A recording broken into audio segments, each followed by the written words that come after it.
Okay. So we're going to move on to our next speaker. We've got Mark Wenman from Network, which forms part of Pelsis. And Mark's going to be talking to us about how you can do birds. Morning, Mark. Morning, John. Morning, all. And I have to say, hope you're all well.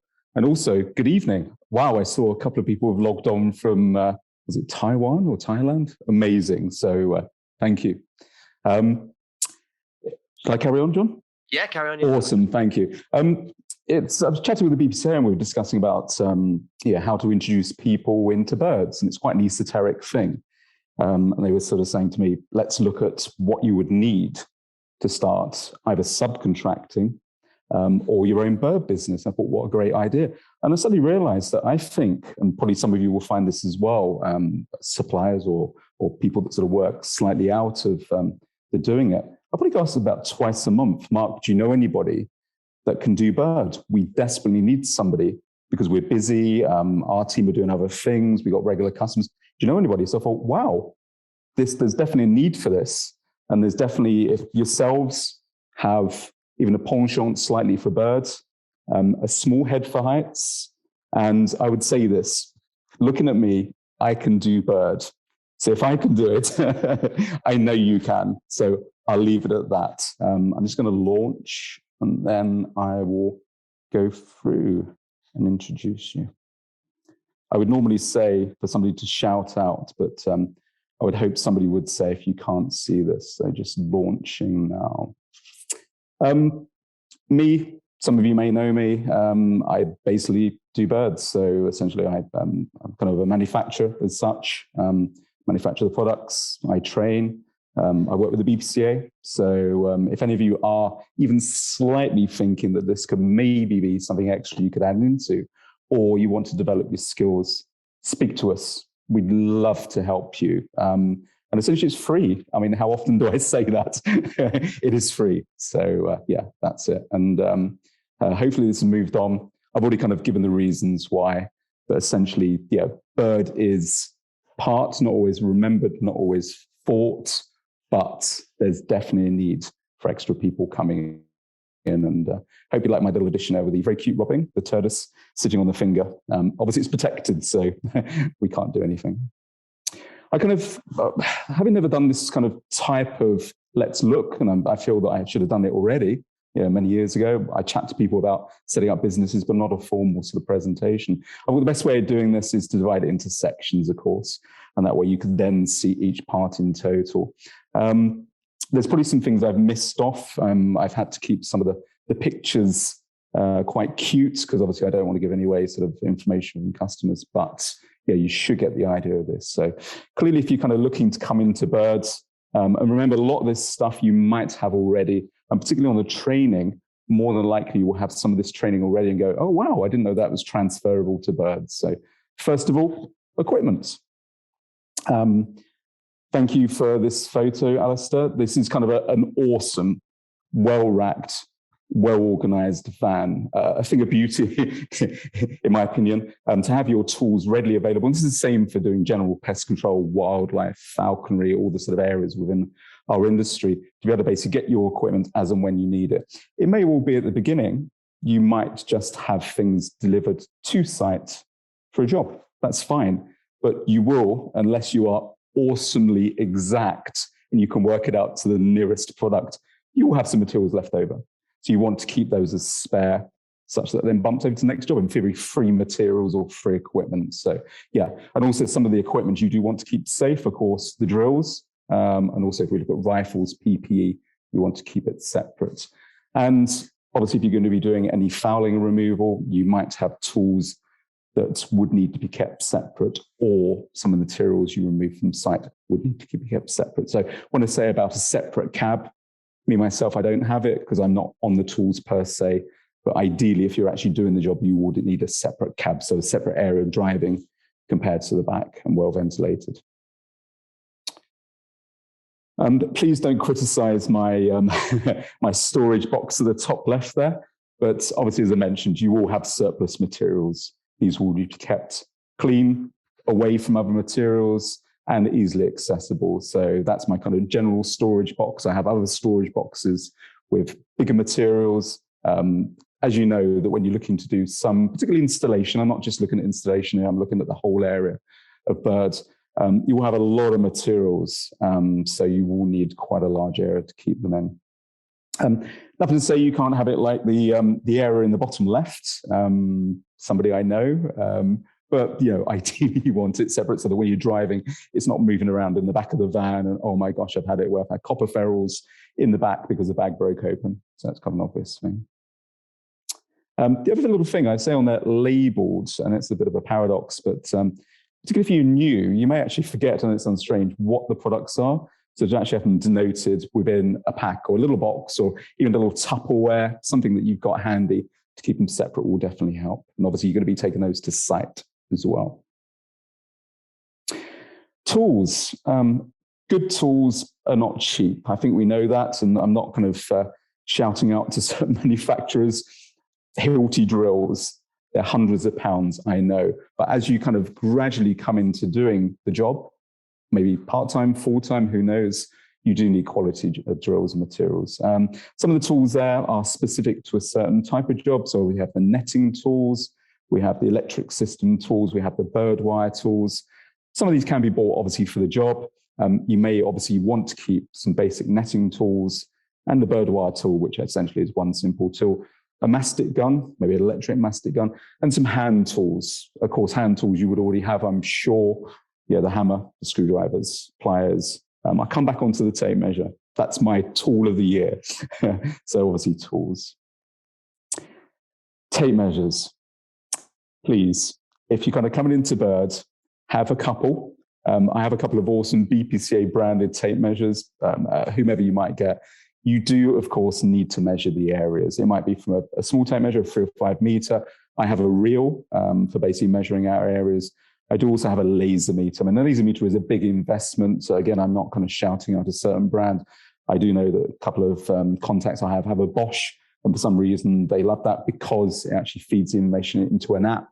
Then you can denote a plan, which could then be used in a proposal. So see how you get on, but at the very least, a couple of pounds on a good tape measure. So then you can go and measure whatever you need to.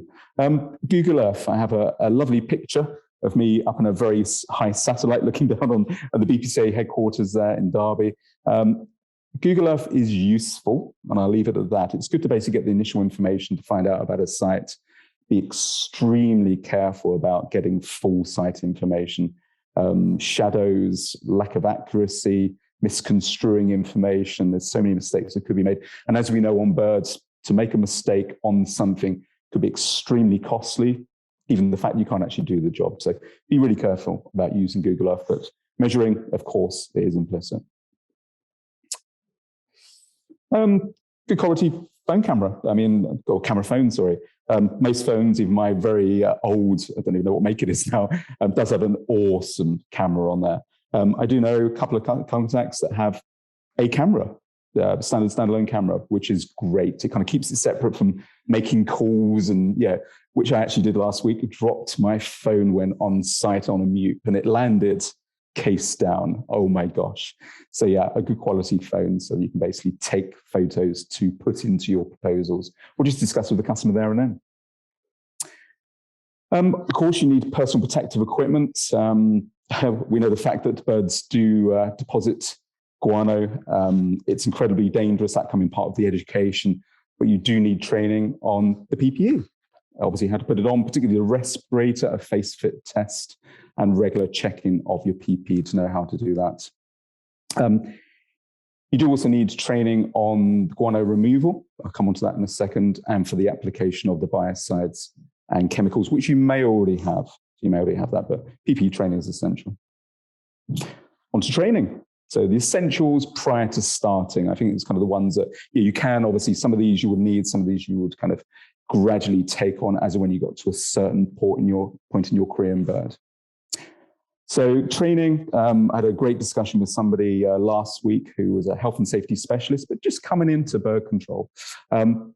RAMs, site-specific risk assessments and method statements. You may have the latter, the method statements already. The BPCA is great for having these. You can adapt. When I say site-specific, of course, there are generics, and I've seen where people have used those, and please do not. It needs to be exactly to your site. And I've got an introduction there about me coming on to the BPCA. I couldn't, unfortunately, program this to scroll through, but if I scrolled through, my RAMs for me attending site just with you, is probably about 20 pages long. And it's incredibly specific with photos before and afters, even down to COVID, still with the risks of what do we need to put in place. So yeah, site-specific risk assessments, please get training on that. Already touched on this. This was a great photo, and you've probably seen them, but this site here, dry, the guano is incredibly volatile, the risk of cryptococcus are just incalculable. So we've already talked about getting training on PPE. What we do need to get is obviously training on the treatment, the removal, and the disposal of the waste. That's incredibly important. You might already have it, of course, being the fact that you might be in pest control, but it does need to be specific to the risks of guano and sites. A couple of things to kind of touch on here, of course. My colleague is on an internal roof. He did share that on another roof, they started cleaning and basically found that there was a large hole in the roof. So obviously you do need to get training on the type of risks you could find in these spaces. This is not an enclosed space, but obviously it does have implicit risks. Working at heights, I suppose, for anybody in the room that is, I say I'm incredibly respectful of heights, incredibly respectful. I love heights, but I'm incredibly respectful. If you are reticent about heights, there's nothing to say you cannot come into this area. But as you get on, it may well be that you might have a team of people, or you might have somebody else, a subcontractor that actually does the work. But obviously we will normally be working at heights. As you know, there are different types of ways of getting to that area. They do have specific training. So you do need working at height training. A couple of examples of different methods of access. We have a top left, a beautiful 70-meter mute. I loved it. Oh my gosh, I want one of those, but they're £300,000. So somebody buy me one. I just play with it for the rest of my life. But that, obviously, there's incredibly specific training for that and for different types of mutes under IPAF. PASMA is for scaffold towers. Good example, bit of an old school photo there, bottom left. You do obviously need training for that. You do need training for roof work, full arrest, full restraint, and the use and checking of harnesses. Top left, that was a fun one as well. That's a spider hoist to go over the top of a small building due to lack of access where it is. So all these do need training. And of course, then your PPE and harness would need to go into your log to be regular checked, etc., and to be aware of the warranties on these. It may well be at the beginning that you do actually subcontract out the access. Nothing wrong with that, or you do subcontract out the installation. Obviously, to get trained up on those access methods is expensive, and it might not justify it to begin with. Some of the big hoists, like the one I showed you, 70-meter, would obviously have a driver. Therefore, they will get involved. They could be your driver whilst you are doing the works. And some of them, sometimes they might even, don't know, actually put some glue onto some spikes for you. But that's kind of pushing my luck to say that. But you can be the second person. And I love this. This is kind of like a golden tip. Be the second person and train with the experts. If you are using subcontractor, then say, look, can I be there? Can I be with you? Can I be your second person, third person? And learn whilst you're there. And there is some pretty niche stuff that we do in bird. Obviously ropes. So a nice contact, having a bit of a relaxer, bottom on the right-hand side, and super towers. Yeah, they're quite specific. And you've probably seen this photo if you've seen some of my presentations. Me at the top going, you guys are on ropes. I'm not, but I'm still trained. But can I come up with you, please? So these are really niche where you probably would subcontract at the beginning, but be aware. Asbestos aware, I'm sure you might have this already. This is part of the general sort of panoply of stuff you would do in pest control. I've been doing this for 30 years. I've been in some pretty interesting basements in London. I was well aware of the risks when I were in there. And there was still a course of asbestos. It's normally encapsulated, but you might come into contact when drilling or go into cavities. And of course, roofs. The bottom roof there, fully asbestos encapsulated with skylights that obviously have massive risks should be on there. So you need to be aware of the risks of either approaching it, going on there, and can I work around that asbestos? Kind of coming on to a little sidestep here. It may well be you might consider trapping at some point. So trapping of birds, either lethal or non-lethal, under obviously the licenses, or depending where you are in the world, your approach. There obviously you need to be trained in this. Mistakes will come under the Animal Welfare Act if they were deemed to be so. The BPCA, and also within the general license sort of remit of the parts of the UK and around the world, do have codes of best practice. They are awesome. So if you're coming into this, you might do it already. Please read these, understand them.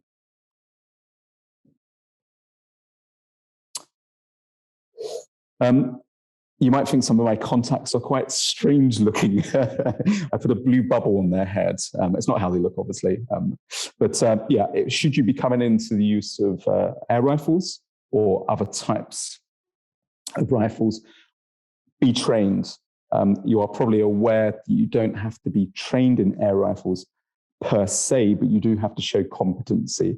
So attending a BPCA training course for this would assist you with that. And you probably find that as you come into certain types of customers, they will want to see your accreditation and that you have been trained. Number 3, knowledge. Not training necessarily to a standard or certification, but it is there. And I think with knowledge, when I first started many years ago in National Britannia, we had almost, I don't know how you would call it, like a step system. So I had to prove that I was competent in a survey that had gone to a sale and had been installed up to a certain value. I had to do some of those before I could almost like move on. Almost like a stabilizer system, if you kind of get that. And how would you do that? Well, clearly a massive roof net on a big shed probably wouldn't necessarily be in my sort of competency level or comfortable level.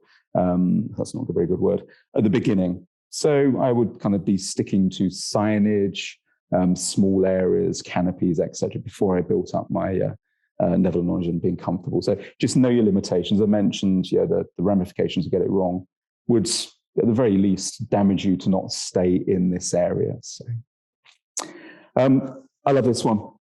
This is kind of, I don't know, my favorite area and the keyest bit of information you could probably learn when you're looking to go into bird control and looking at sort of kind of new buildings. Bird biology, behavior, and bird pressure. So bird pressure, essentially, as you know, is only a quick thing. Why the birds are there, what are they doing?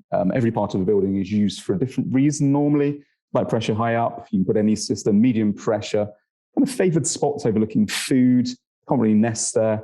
And heavy pressure areas where they're probably nesting or super loafing. And each system or approach you put onto those areas will be sort of overcome to a different way by the birds. So I hope that kind of makes sense. That kind of a key thing, treat every part of the building differently. And that's kind of part of your knowledge, gradually learning about how birds are, their behavior and biology. And you can learn this on courses. The BPCA course is great for this.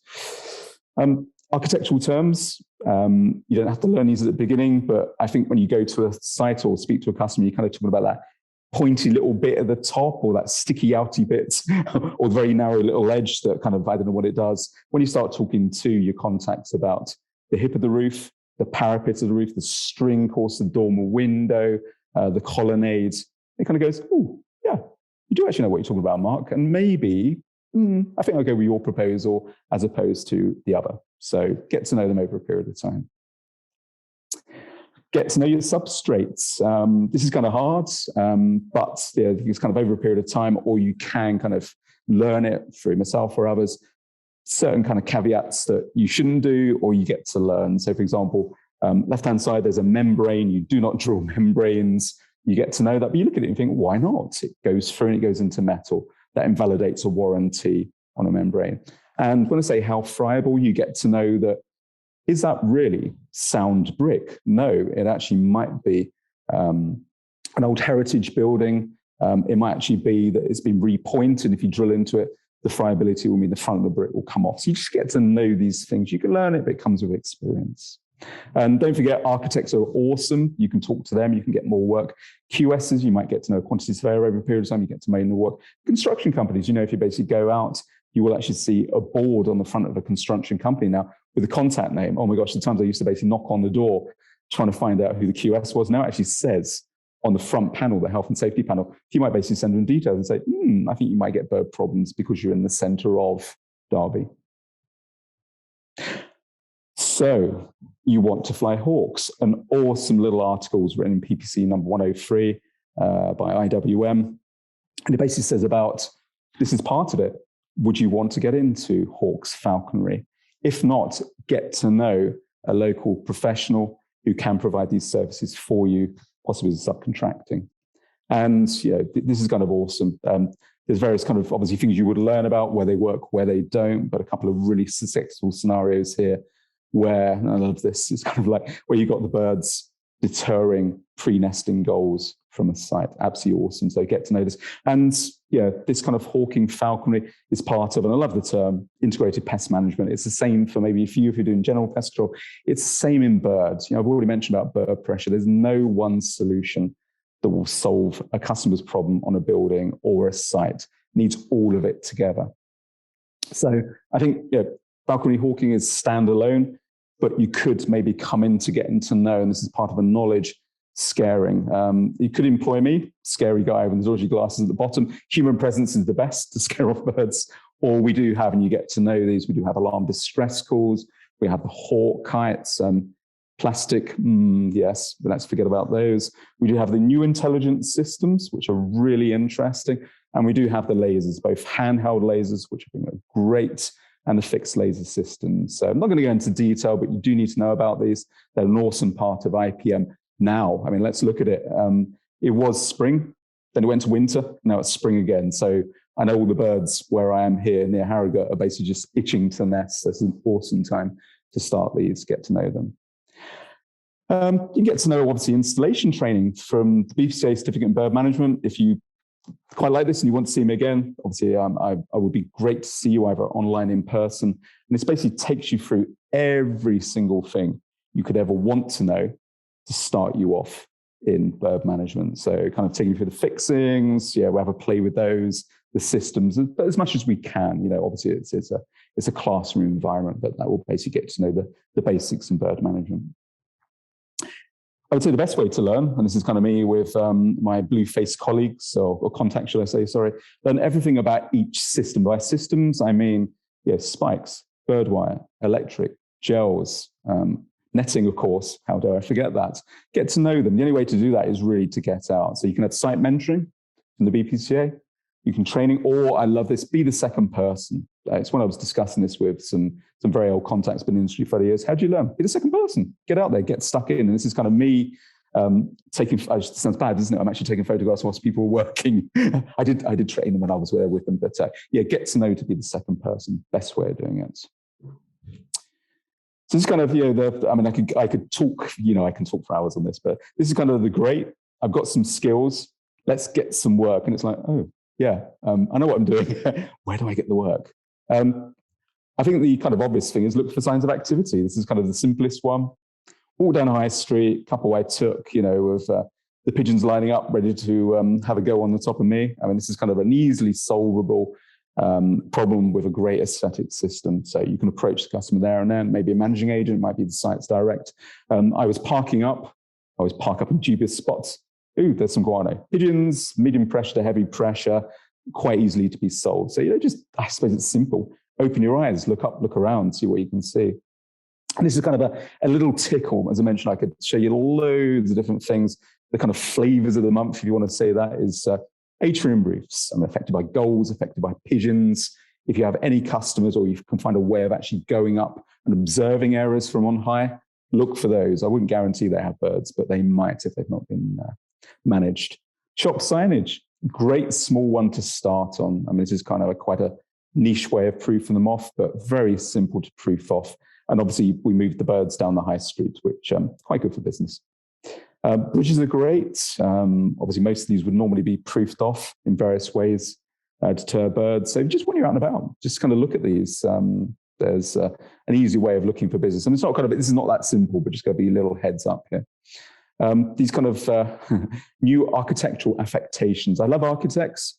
And they love designing things for birds, so respect to them. But the louvers you will find on buildings, or the brise soleil, sometimes known as, found around the world. So our friends that are kind of not from the UK and Ireland, but further afar, you will find these on buildings. They kind of deflect sunlight and warmth. Birds love sitting on them, so they can be proofed off. Heritage, of course, yeah, they have certain degrees of protection.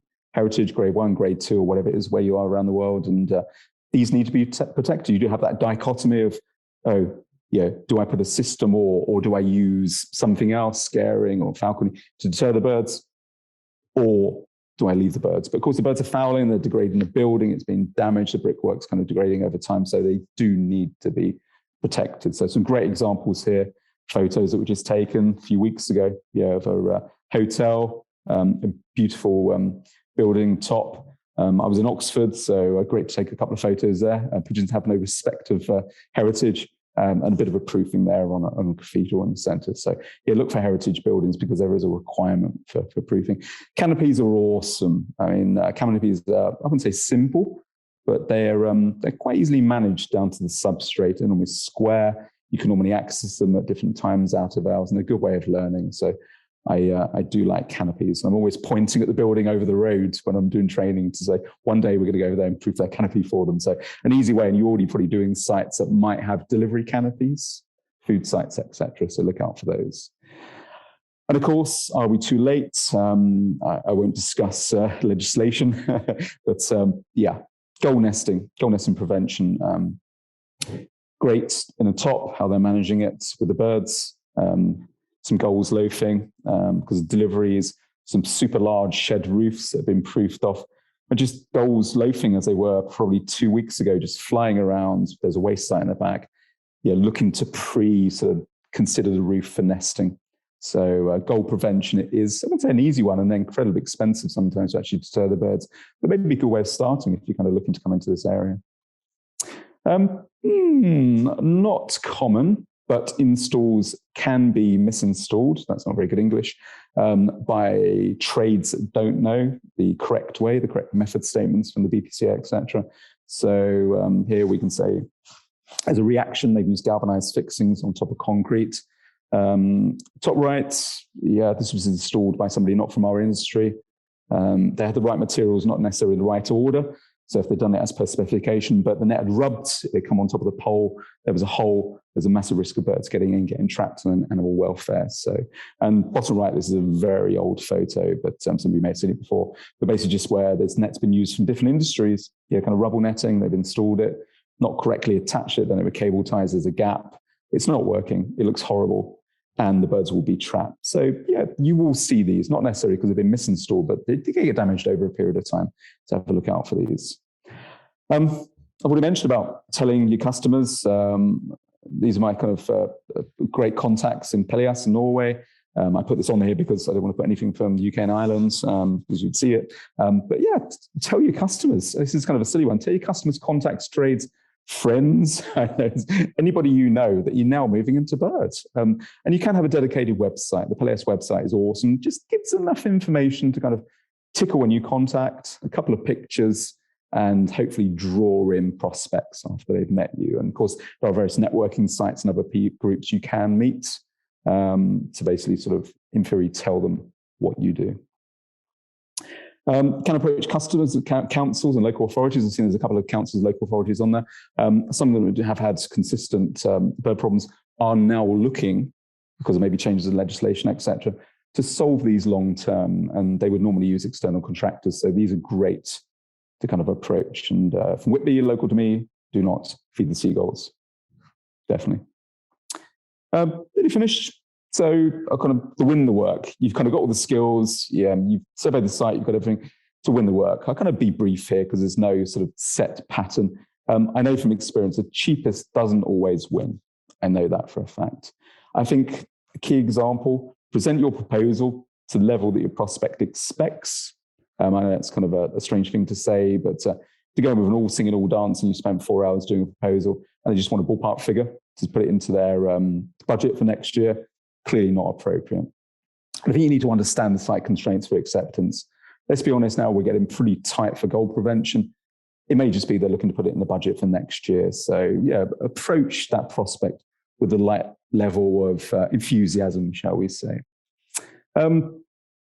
This has not come up. Oh, here we go. So, okay, there we go. We'll get back. So this is kind of my very poor usage of PowerPoints to basically denote what I'm intending to do for this site. And obviously this would be a judge that my customer prospect wants this to give to their architects, their planners, etc. And I've denoted without too much detail exactly where it's going. And please don't criticize my attempts because I'm not great on computers, but yeah, I would always be doing this for yourselves and then you can make it look nice afterwards. So give the right level of information and learn how to do it.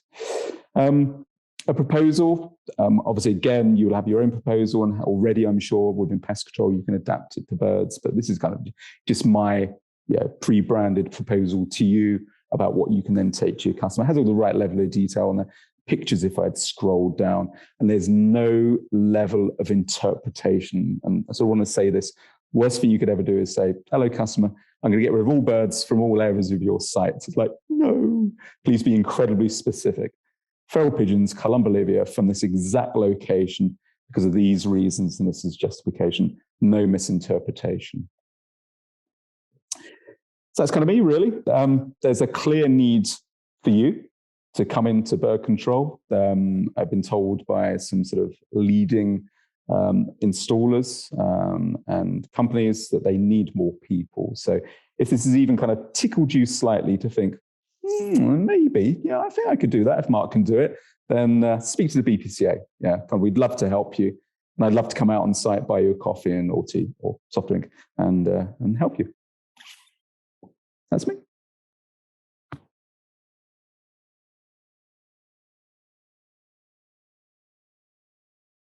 Ooh, you on mute there, John? Was it me? Oh, sorry. Headphones are turned off. Yeah, great insight. Thank you, Mark. It always fascinated me when I came into pest control, like the different little bits that are available as well for bird work, like the clamps and the drilling piece and things. So there's a good range of bits out there. There isn't any questions currently for that, which is good. That's everything, hopefully, but come into contact afterwards. Yeah. I on the mutes thing, we used to use a lorry mounted mute for like tricky areas because they always came with a driver, and the drivers are normally very good at driving them. I agree. So that 70 meter, oh wow, I was up there and it literally pinpointed. There was no jerking, there was no nothing. I said, you know you need to do this for me. He goes, I know, okay, it's straight up. It was like, who needs to go to Alton Towers? Gets a bit, if the wind's blowing, it starts rocking around a little bit if they go too high sometimes. Yeah, they can do. Yeah, they can do. Luckily, they got obviously the wind meters. Can't think of the technical term for that, but yeah, it was nice still day for once in London when I was there. So it doesn't often happen. Good stuff. Thank you very much, Mark. I'll Pleasure. forward any questions if they come in. Nice to meet you all.